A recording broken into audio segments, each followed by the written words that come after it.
अब bank chequebook की जरूरत नहीं होगी, क्योंकि चेक काट कर भुगतान करने की आपको नौबत ही नहीं आएगी।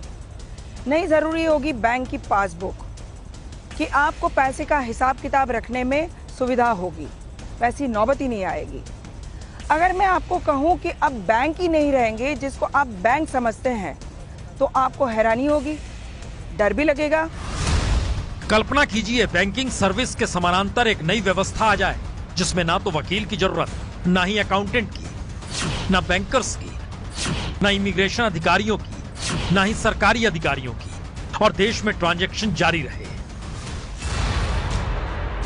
जी, ये वर्चुअल करेंसी का खेल है और दुबई इस टेक्नोलॉजी से जुड़ चुका है और 2020 तक उसकी पूरी ट्रांजैक्शन वर्चुअल यानी ब्लॉकचेन टेक्नोलॉजी पर ही अटकेगी। डिजिटल पासपोर्ट के जरिए दुबई इंटरनेशनल एयरपोर्ट पर ब्लॉकचेन सिक्योरिटी मिलेगी। तमाम रियल एस्टेट या संपत्ति से जुड़े ट्रांजैक्शन ब्लॉकचेन के जरिए होंगे। किराए से लेकर टेलीकॉम बिल तक आप ब्लॉकचेन के जरिए जमा कर पाएंगे। और अक्टूबर में तो दुबई ने अपने नागरिकों के लिए क्रिप्टो करेंसी जारी की, जो ई कैश यानी डिजिटल कैश है। क्रिप्टो करेंसी का मतलब है ट्रांजैक्शन के लिए कोई मिडिलमैन नहीं चाहिए। माइक्रोसॉफ्ट, आईबीएस, सिस्को और क्रिप्को सरीखे 46 कंपनियां ब्लॉकचेन टेक्नोलॉजी से जुड़ चुकी हैं। और अब असल सवाल है कि आखिर इसकी जरूरत दुबई को ही क्यों पड़ी, और क्या भारत भी आने वाले वक्त में इसी रास्ते पर जाने की तैयारी कर रहा है। दुबई का कहना है उसने तकरीबन 1 करोड़ दस्तावेजों को ब्लॉकचेन टेक्नोलॉजी में डाल दिया है, जिससे दुबई ने 2.5 करोड़ लोगों के काम के घंटे बचा लिए और $1.5 मिलियन टैक्स भी बचा लिया। और दुबई के डायरेक्टर जनरल डॉक्टर आयशा बिन बिशर के मुताबिक उनका मिशन है दुबई दुनिया में सबसे अलग हो, एक लिहाज से हैप्पीएस्ट सिटी ऑफ अर्थ हो, जहां कोई कागजी काम ना हो तो फिर फ्रॉड भी ना हो।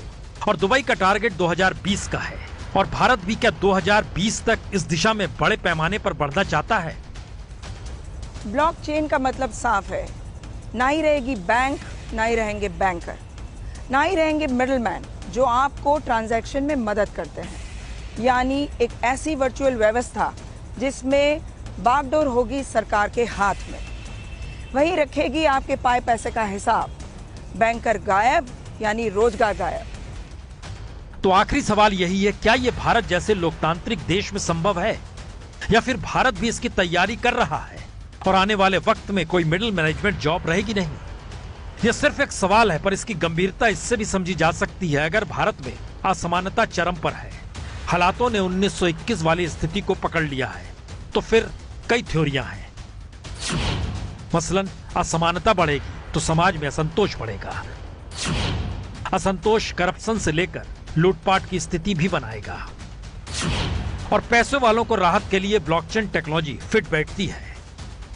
और आखिरी थ्योरी यही है, जब ब्लॉकचेन ट्रांजैक्शन शुरू हो जाएगा तो फिर किसी तरह का कोई फ्रॉड होगा भी नहीं। पर सवाल तो यह है, भारत जैसे 125 करोड़ के देश में ब्लॉकचेन टेक्नोलॉजी का मतलब करोड़ों लोगों को बेरोजगार करना भी होगा। तो क्या भारत इस दिशा में बढ़ेगा? हो सकता है, क्योंकि जिस रास्ते मोदी सरकार निकली है उसमें हर पैसे पर निगाह सरकार रखना चाहती है, डिजिटल भारत बनाना चाहती है, फ्रॉड से भारत परेशान है। तो ऐसे में रास्ता यही बचता है जिसे दुनिया अपना रही है। ये है एबीपी न्यूज, आपको रखे आगे।